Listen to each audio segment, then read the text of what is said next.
The Outer Worlds, the newest game from Obsidian Entertainment, is a lot of things.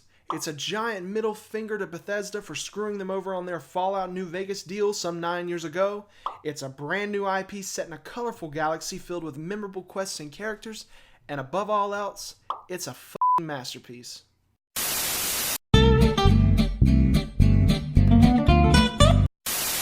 Announced at last year's Game Awards, The Outer Worlds has taken the RPG genre by storm with its clear similarities to the massively successful Fallout series, along with the major shade that it threw on former business partner Bethesda.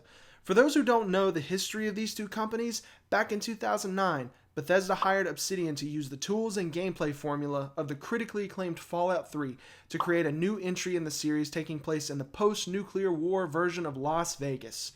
Unfortunately, Bethesda only gave Obsidian 18 months to develop the project, leading to loads of crunch and a final game riddled with bugs and technical problems.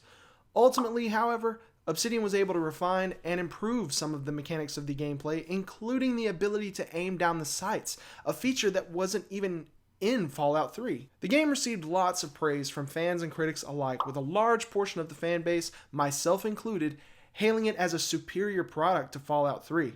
The gameplay improvements, along with the main story, being amongst the most cited reasons for this opinion. But as it turns out, Bethesda had an agreement with Obsidian regarding the Metacritic score that Fallout New Vegas was expected to surpass. Bethesda wanted the game to hit an 85 out of 100 on the review aggregate site.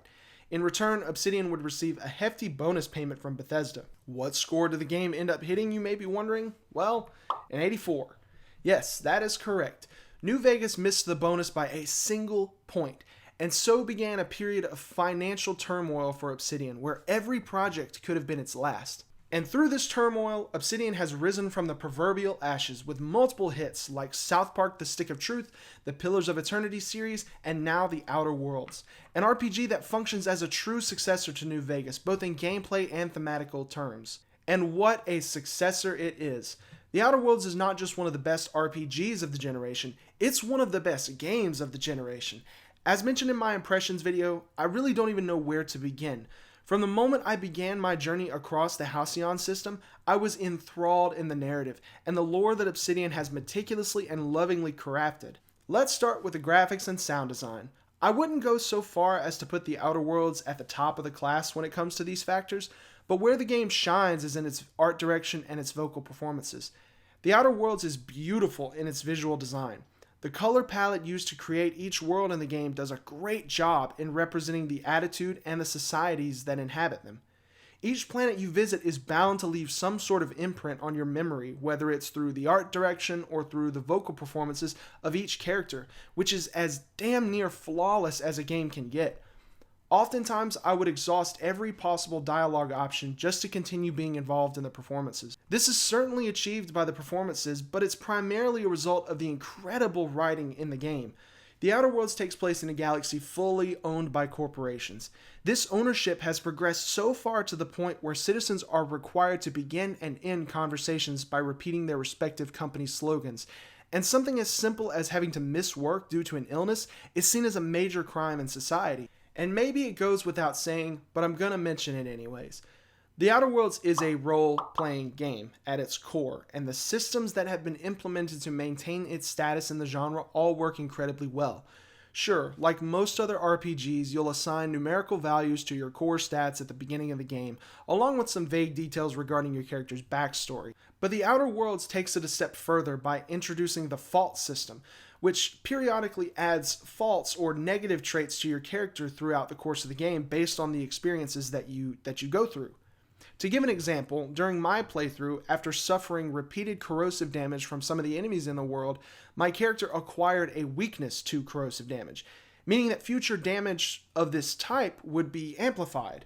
Now, of course, there is a risk and a reward factor to this whole thing, so once you acquire a new fault, you'll also be given a new skill point, which you can use to acquire more traits. So through your character acquiring a fault on your journey, you were essentially gaining a new trait. You were gaining some new skill that you could use. Now, it doesn't always mean it counteracts the fault, of course, because then what would be the purpose?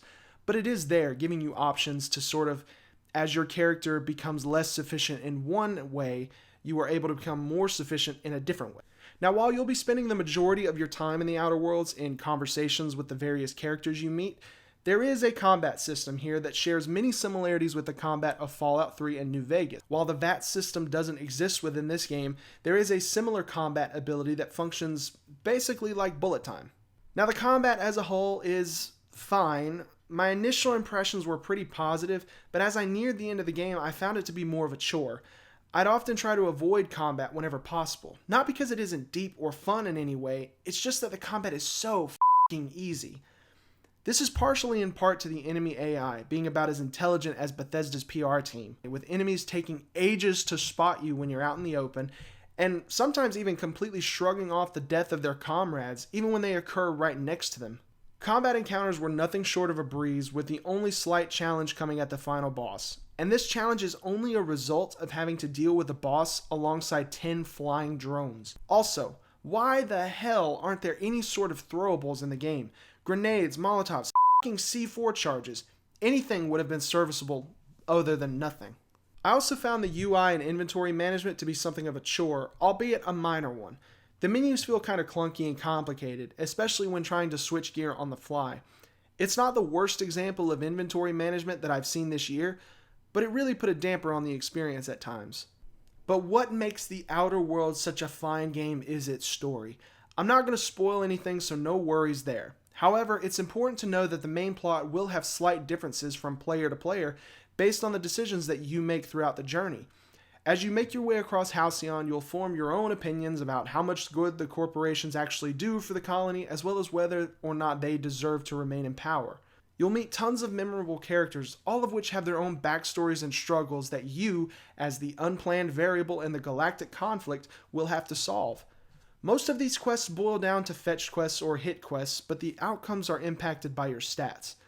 From my own experience, I often elected to use personality traits such as persuasion or intimidation to accomplish these goals. This kind of dependency on player choice begs for extra playthroughs, as you'll want to explore all the possible outcomes that you could have seen. The main story feels complete, but leaves enough room for a potential sequel. At least that's how mine played out, and if we are to eventually get a sequel, I'm 100% on board with it. The Outer Worlds is capable of becoming an instant classic within the RPG genre. It mends together so many great aspects of the games that Bethesda used to make and adds a substantial amount of Obsidian magic, which takes it to that next level of greatness. Obsidian has crafted a phenomenal and unforgettable world that's begging to be further explored, even though what we get here is more than sufficient. I can only hope that this series will get a follow-up, allowing Obsidian to introduce new improvements to the formula and further develop the world, or worlds, that they've crafted. If you are even marginally interested in the RPG genre and haven't played this game, what the hell are you doing with yourself? Don't tell me. Don't tell me that you're too busy playing Fallout 76 Problems but a good game ain't won, or Iron Man, am I glad I skipped out on this one? So for the Outer Worlds, I'm going to go with an 85 Country Road Flute covers out of 100. Thank you for watching. I hope you all enjoyed the review. Let me know in the comments if you played the Outer Worlds and what you thought about it. If you're new to the channel, why not go ahead and hit that subscribe button so you'll be able to see all the new content coming to the channel.